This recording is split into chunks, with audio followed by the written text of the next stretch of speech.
And Good morning, guys. Are we live, Alex? I believe we're live. Good morning, everybody. Perfect. Hello, guys.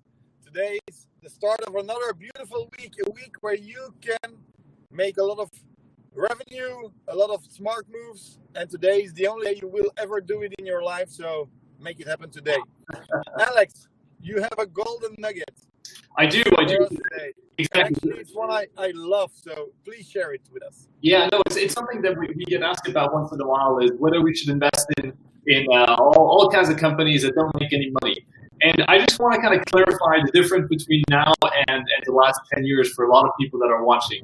For the last 10 years, it's been relatively easy to get a lot of credit. The access to financing has been really easy. There's been a lot of businesses that have developed that don't actually generate any meaningful revenue. And they've been able to sustain that for quite a few years because there has been access to capital and investors have flocked into these businesses in the expectation of future profit.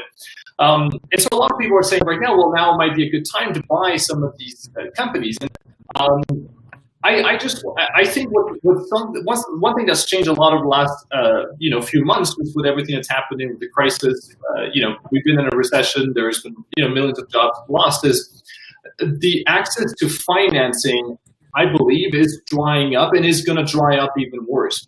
What that means is that a lot of companies that don't make any money are going to go bankrupt. We've already seen that happen a few times. We're seeing that more and more now. And I think I would kind of hold off for investing in businesses that don't make any money. Right now, if you want to be investing, I suggest you look for businesses that have stable earnings, that have solid balance sheet. This is something that you and I look for all the time anyway, but there are times when you can take a risk on a business that doesn't yet generate enough revenue at the very early stages because the market conditions are right. But right now, I would kind of hold off. And now that could change in the future, but for now, I would really focus on companies that generate meaningful cash flow, and also think that technology businesses that are really big generate a lot of cash, which is why they're interesting. But that does not mean that smaller technology businesses do well as well. And a lot of small tech businesses actually don't earn anything. And so you really want to make sure that you don't just invest in tech, but you invest in good, solid businesses, whether they're in technology or whether they're in other industries. So that's kind of the nugget I just wanted to share with today is don't feel the need to invest in businesses that lose a lot of money. A lot of them are going out of raising capital right now, which is really bad for existing shareholders. Diluting shareholders, going bankrupt. Some of the most promising startups have gone bankrupt already over the last month. So hold your horses, invest in good, solid companies. WeWork. Exactly. WeWork is one of them, but there's also a major satellite company that actually, on top of my head, I forgot the name.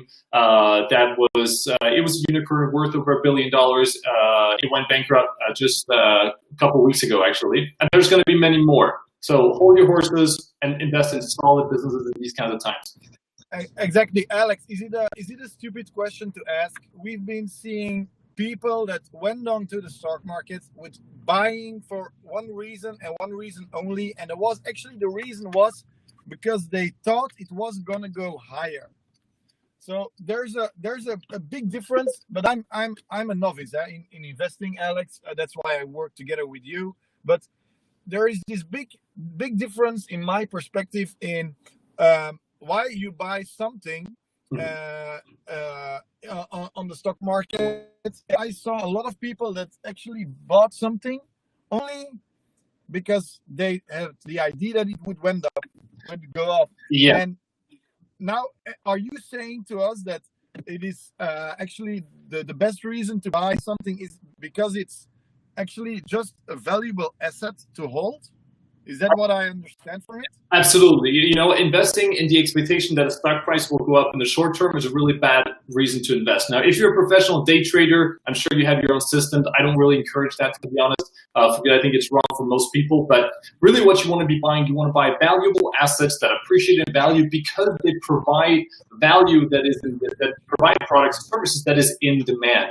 And that might mean that you buy something that it goes up tomorrow, but it might fall the day after. If you own something for the long term, which is a valuable asset that provides a service, and you and I talk a lot about Coca-Cola, but there are a lot of businesses that provide really good services to the economy, and whether that stock price goes down 10% tomorrow, that should not really matter. If you own it for the long term, because you want to get exactly.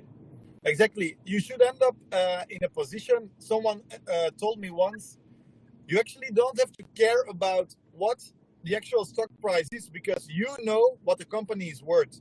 Exactly. That's the whole thing. You want when you buy something, you want to make an assessment of what you think it's worth, and then whatever the market thinks it's worth on any given day should not really matter to you. What matters is the performance of the underlying business over the next 5-10 years that you hold your investment, which is really the best way to do it. This is not something that I just say. Warren Buffett, what famously say the same. Unfortunately, he's very wealthy and famous, but nobody still pays attention to him because it's a very difficult thing to actually do because it's so tempting to get excited about, stock price that goes up, stock price that goes down. And actually, we just got a question here from Natalie. Thank you for being with us, Natalie. You said you still believe Bitcoin is a good investment. I think we have to understand the difference between buying a valuable asset that produces actual cash flow. Like any business, you could be buying Amazon, for example, a stock of Amazon. That's not a recommendation, by the way. But Bitcoin is a speculation that we make on the expectation that in the future there will be more demand for Bitcoin along the way. Do we think that the financial system is going to decentralize more? Do we think that Bitcoin could potentially become a store of digital value? We do. And as a result of that, we believe there's going to be a higher demand for Bitcoin in the future. And this is an asset that we hold, but as a speculation and as a speculation on a future store of value. So again, don't bet the bank on this. The way we teach is we allocate our money between investments that generate income and investments that increase in value exponentially. Here we have startups. I'm going to put my hand here, startups and things like Bitcoin that have really big upside. And then we have the majority of our business, of our money is invested in businesses that produce income, that produce cash flow, because that's really what we're going after. I hope that kind of answered your question. So a small amount of money in Bitcoin would be okay. I think I lost Beat. I'm going to put Beat back on. There you go. Sorry, guys. There was a problem with the connection for a while. That's okay. You know what? I think we've also had the time to explain the nugget. Thank you for your question, Natalie. Guys, whenever you want, feel free to answer any questions here. Just know that if you're interested in more of these businesses that generate large amounts of income that are great potential investments, especially in these kinds of crises, we are going to put out a service that will do all the heavy lifting for you. All you have to do is literally just go into your brokerage account and buy. We're working on it right now. We're finalizing it. It should be ready by next week. So we'll get that to you. And it's really something so that you don't have to go and do the work yourself, because that's what we do most of our time. And we'll bring that to you. Perfect. We're looking forward, Alex. Maybe we'll have to, what we're going to do. We're going to give the listeners and the viewers for the Daily Nugget, we're going to give them a small, tiny sneak preview later this week. What do you think? I love that. We'll give you guys a sneak preview, and then you can see what you think, and we're happy to answer any questions. I love that. Perfect. Okay, Alex, thank you so much. It was a pleasure. Thank you. Thank you, everybody. Bye bye. Thank you. Bye bye, guys.